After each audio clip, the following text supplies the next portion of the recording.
नहीं, ठीक है, जवाबदेही तय होनी चाहिए, लेकिन अगर हंगामा होता रहेगा तो संसद में अपनी बात किस तरीके से रखी जा सकेगी, ये जानने की कोशिश की जा रही है। हर्षवर्धन जी, यहाँ पर जब भी बात भारतीय न्याय संहिता की ओर आ रही है तो विपक्ष की तरफ से बुलडोजर और इस तरीके की टर्म्स का इस्तेमाल हो रहा है, जहाँ पर तमाम तरह की बातें भी कही जा रही हैं, और ये भी एक पक्ष रखा जा रहा है कि कुछ संशोधन करके आप इन्हें शामिल कर सकते थे। जो नए कानून में हम देख रहे हैं कुछ अच्छी चीजें भी हैं, उसके लिए सब कुछ खत्म कर देने की, पुराने सिस्टम को बिल्कुल नल एंड वॉइड करने की जरूरत क्या थी? ये विपक्ष का तर्क नहीं, बड़ा विचित्र सा तर्क है। देखिए, वैसे तो सत्ता पक्ष और प्रतिपक्ष जहां खड़े हैं उनके बीच कोई सहमति होती हुई मुझे नहीं दिख रही है, और वो प्रोटेम स्पीकर हो, स्पीकर का चुनाव हो, जो राष्ट्रपति अभिभाषण पर चर्चा हो, सब पर हम देख चुके हैं। लेकिन यहाँ कमाल की बात है, जो अंग्रेजों का बनाया हुआ कानून था, जो बहुत भारी है, जिसमें कई जगह ऐसी चीजें हैं जो अपराधी को पकड़ने की बजाय उसको बचने के रास्ते देती हैं। अब अगर भारत की सरकार, भारत की संसद, भारत के जनप्रतिनिधि भारतीय न्याय संहिता की तरफ जाते हैं तो इसमें कौन सी दिक्कत है? ये तो अच्छी बात है।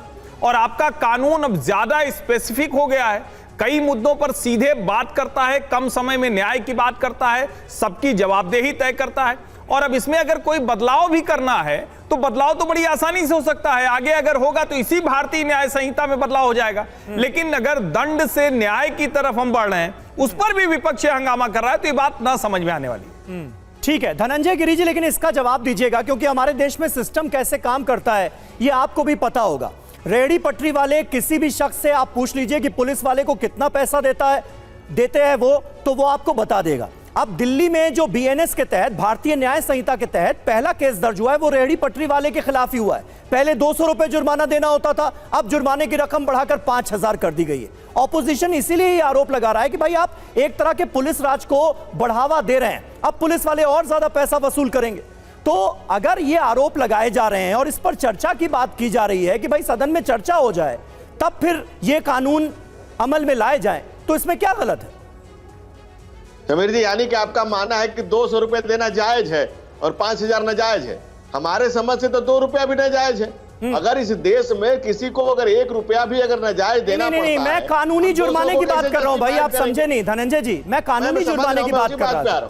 पहले 200 होता था कानूनी जुर्माना, अब वो 5000 हो गया है नए कानून। देखिए, जब 200 रुपए जो कानूनी जुर्माना बनाया था उस समय 200 की वैल्यू उतनी ही रही होगी जितने आज 5000, उससे भी कम। लेकिन उससे इंपॉर्टेंट बात ये कानून सबको न्याय देने की, और अगर उस करने के लिए हम संसद में बुला रहे हैं तो हम जवाबदेह विपक्ष को बुला रहे हैं, ना कि देश से जवाब देने वाले विपक्ष को बुला रहे हैं। विपक्ष जवाबदेही के बजाय देश से जवाब दे रहा है। आप देख लीजिए कि लगातार धरना प्रदर्शन और बाहर खड़े। अगर आपके पास आज माकूल और एकदम प्रॉपर टाइम मिला हुआ है कि आप इतने समय अपनी बात कर सकते हैं और जिन विषयों को आप रेखांकित करते हैं उन पर जवाब देने, राष्ट्रपति के अभिभाषण में भी जो चीजें आ गई है उस पर भी आप बहस नहीं करते हैं।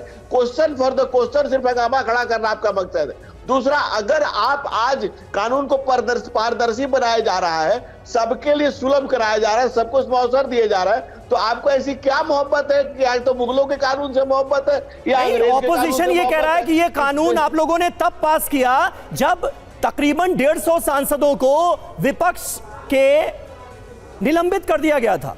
तो कायदे से अब दोबारा चर्चा हो जाए सदन के अंदर, ताकि कुछ उनके भी जो सवाल हैं उनके भी जवाब मिले, उनके जरिए देश को मिले और फिर ये कानून अमल में आए। इस पर एक प्रतिक्रिया दीजिए। समीर जी, मैं आपके चैनल पर ही देख रहा हूं, मुझे कोई जवाबदेह विपक्ष नहीं देख रहा है। आप देख लीजिए संसद में क्या कोई अंदर बैठा हुआ है? सारे लोग बाहर खड़े हैं। मैं वही कह रहा हूं कि हम लगातार जवाबदेह विपक्ष खोज रहे हैं और ये देश से जवाब देने वाला विपक्ष हमें दिख रहा है। ठीक है, आपकी बात पर हर्षद हंस भी रहे हैं, मैं चाहूंगी हर्षद ही जवाब दे दें। हर्षद,